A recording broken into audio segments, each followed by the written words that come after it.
Hello and welcome to another Aggies Beers, Wines and Spirits review. Today reviewing this fella, Dunkertons Organic Cider, and it's called Black Fox Cider.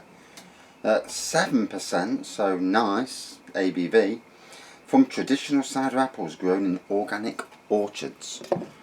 So, give it a pour, see how it cooks.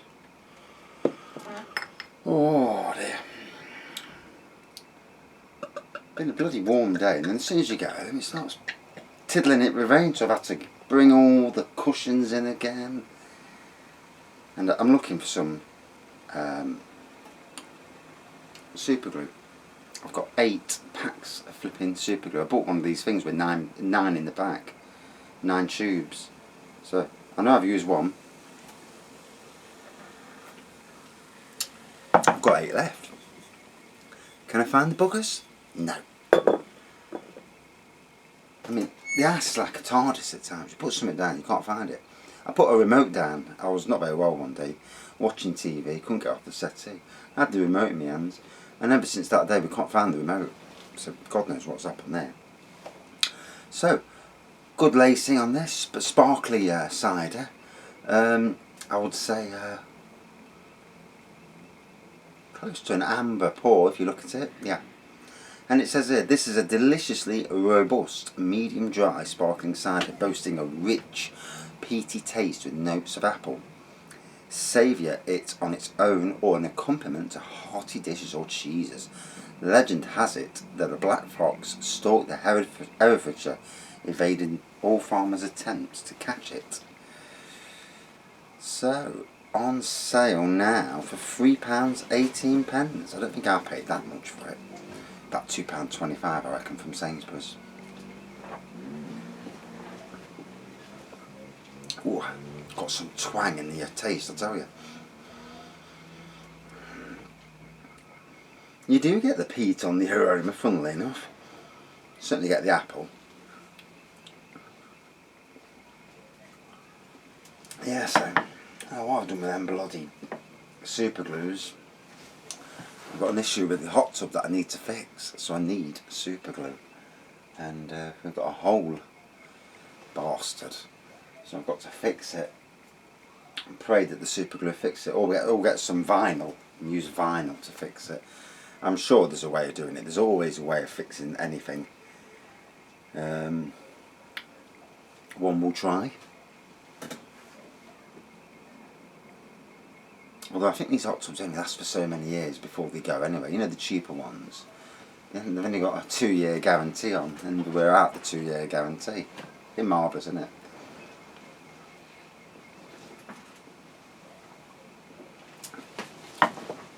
But I reckon with a load of super glue, should be able to sort it. If I ever find it. The downside is it means that the shed next door, with all my stuff in, I'm going to have to start going through it. It's somewhere in there, but God knows where. And it's one of them jobs you just don't want to do on after you've been at work all day.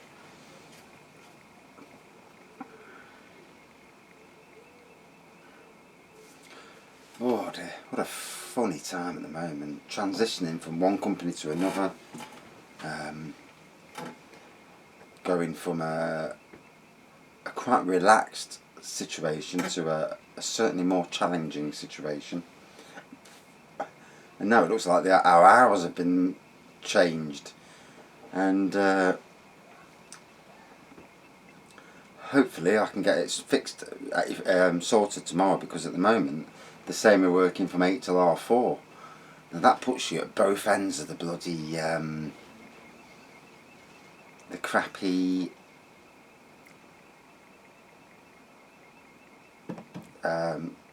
times, you know, for rush hour. 4:30 you're in rush hour.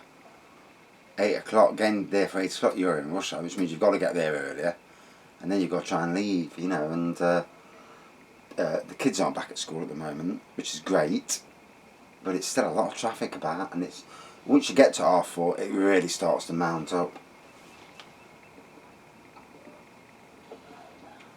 Obviously, jobs are jobs these days, you know. Yeah, rough with a smooth situation. But hopefully I can, I'm sure it's just an oversight, get it sorted tomorrow. As far as I know, if you're 2p'd over, from what people are telling me, you keep your hours. Is that the case? God knows. Yeah. I'd rather not do to R4. And it's just one thing after another. Need a lot of ribbon, that's what I need. And then I can just say, adios, adios amigos.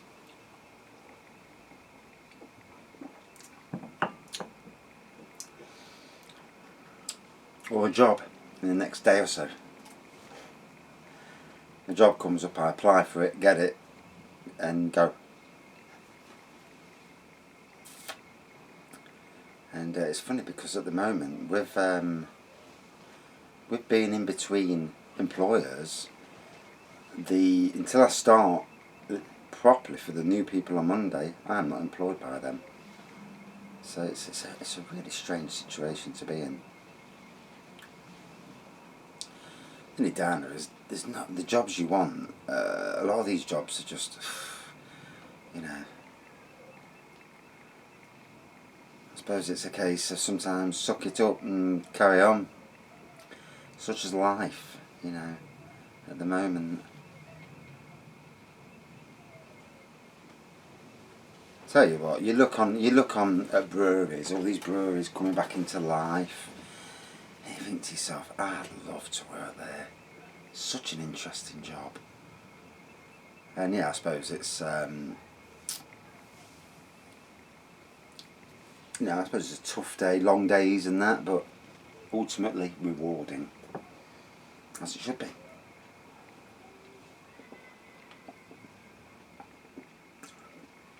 Whew. So yeah, got some good twang to it, this has. 7%, feeling that strength.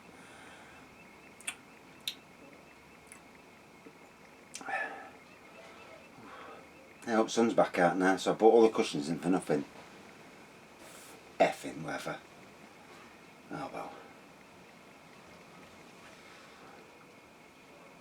Do you know these days when you just... And well, obviously a lot of us around the country are suffering some severe health issues, mental health issues, and stress and anxieties through the roof, not sleeping because of worry. People who've got no money, you know, you really do feel sorry for them. And it makes you laugh when you see the rich people saying about give money to charities. You give bloody money to charities. You know, if you've got X amount of millions stashed somewhere, give a few million away. You know, if you're that on a mission for it, fair play to anybody who's mega rich who actually gives a good portion away. So much, because that to me is an awesome thing to do. I think J.K. Rowling, she does that. She set up some foundations and she gives money away. Obviously she's got plenty of money, but she gives it away because obviously she came from quite a poor background and obviously did very well. And it's got to be, you know, giving back is so important in life.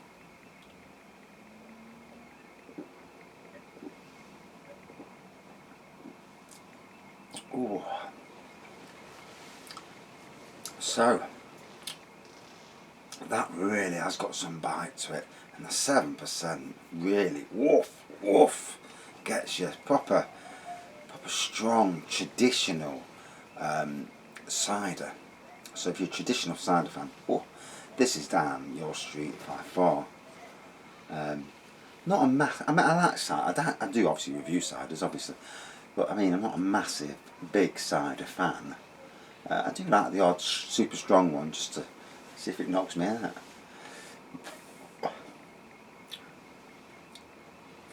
So I suppose drink this and go hunting for super glue.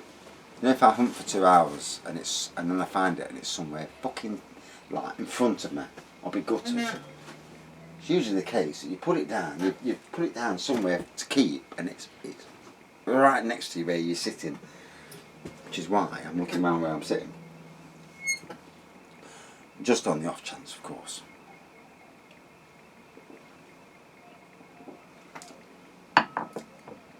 So, strange old times at the moment. I don't think I've ever been in a more stressful situation as I am at the moment. Stressful on so many ways. Moving jobs, issues, and that. And every day seems like free. Every week seems like a month. And then the weekends go like that fucker.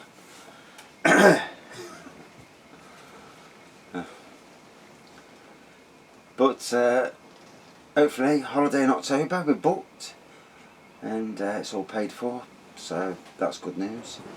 We've just paid for a weekend in Blackpool Pleasure Beach. We feel that's the best place to go for a theme park experience.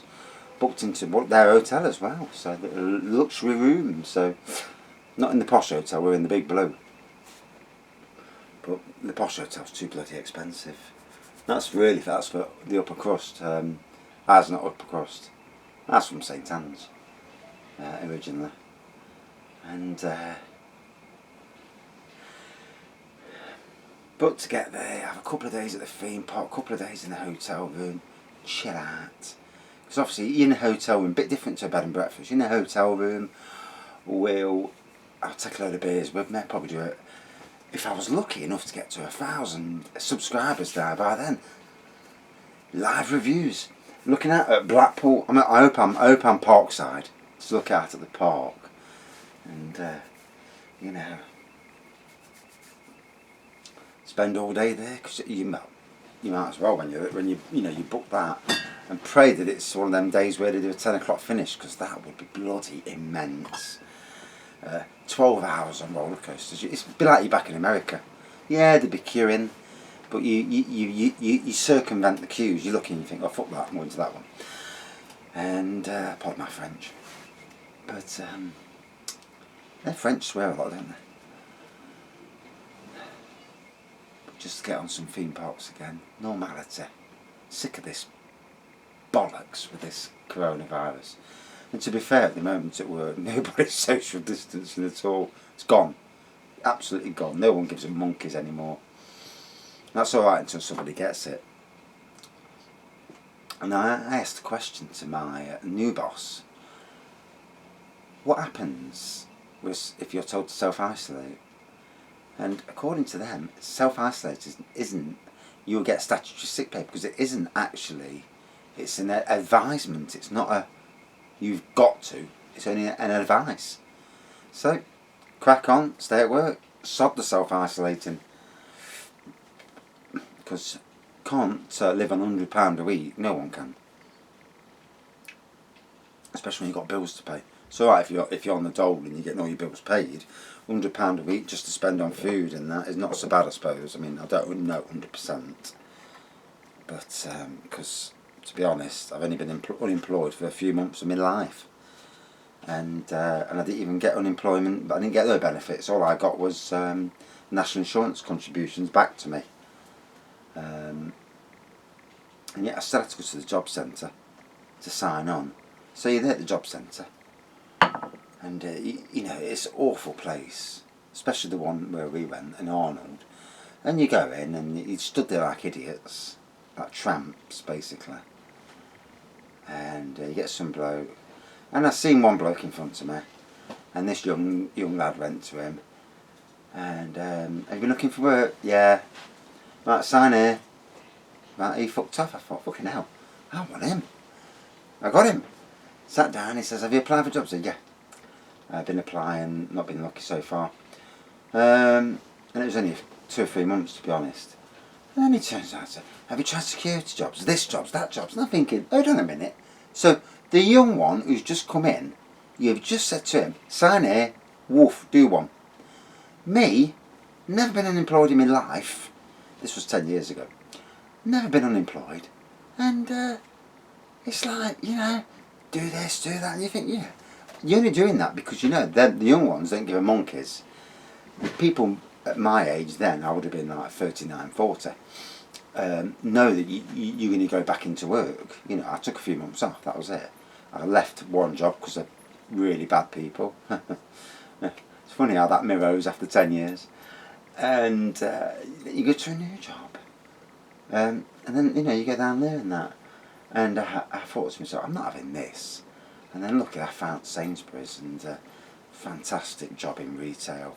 And for the most part, it was a great job. I think the better time to do is working overnights, because to be honest, if you don't mind working overnights and leaving your family, and it is a killer if you've got a family, but the not having to put up with customers is a great thing. Just getting on with your work, working at a good pace, and because obviously on my department I knew where everything was. It's not like somebody looks and thinks, oh shit, it's a Chateauneuf-du-Pape, where the hell does that go? Looking in the Australian section is like, obviously Chateauneuf-du-Pape, French wine.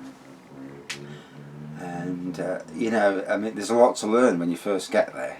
You know, it's not as easy as you think. But would I jump back into retail, back on booze? Hell yes. Loved it.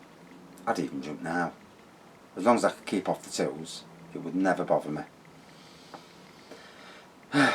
What a shame, eh?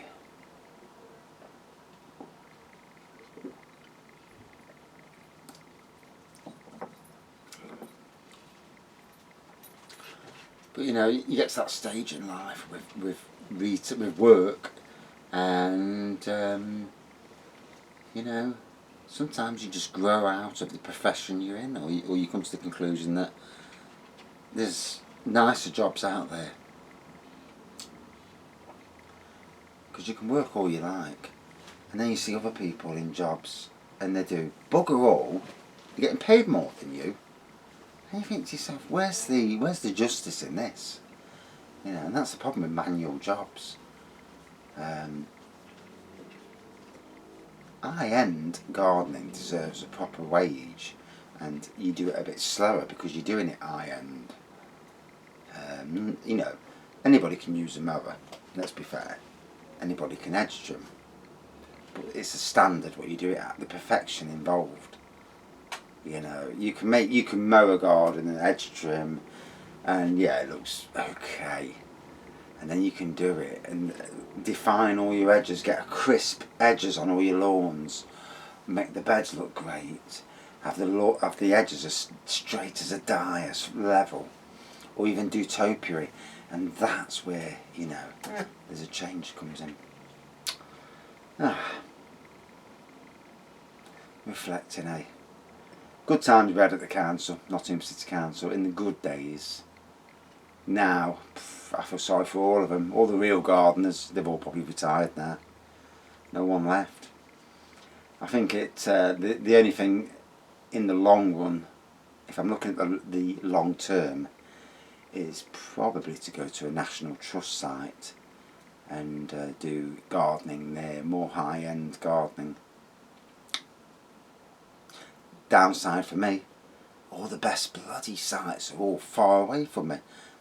Nottingham must be an abyss, because all the jobs that really are awesome are all too far away to travel, and I hate driving.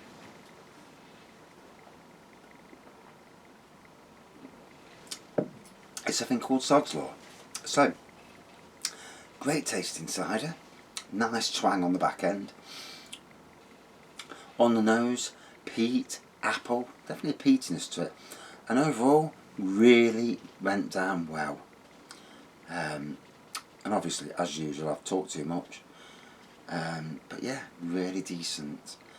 Lovely strength, loving that 7%. Bloody hit the spot. I feeling sleepy now, in fact, really sleepy. Can't let the wife know I've had a beer this time, but she's going to be a bollocking. Out of 5, for me, a great tasting, traditional sort of cider. Good taste throughout, nice twang, subtle aroma. Overall, a great experience. Out of 5, 4.5 out of 5. Yeah, really nice. Nice dryness to it as well.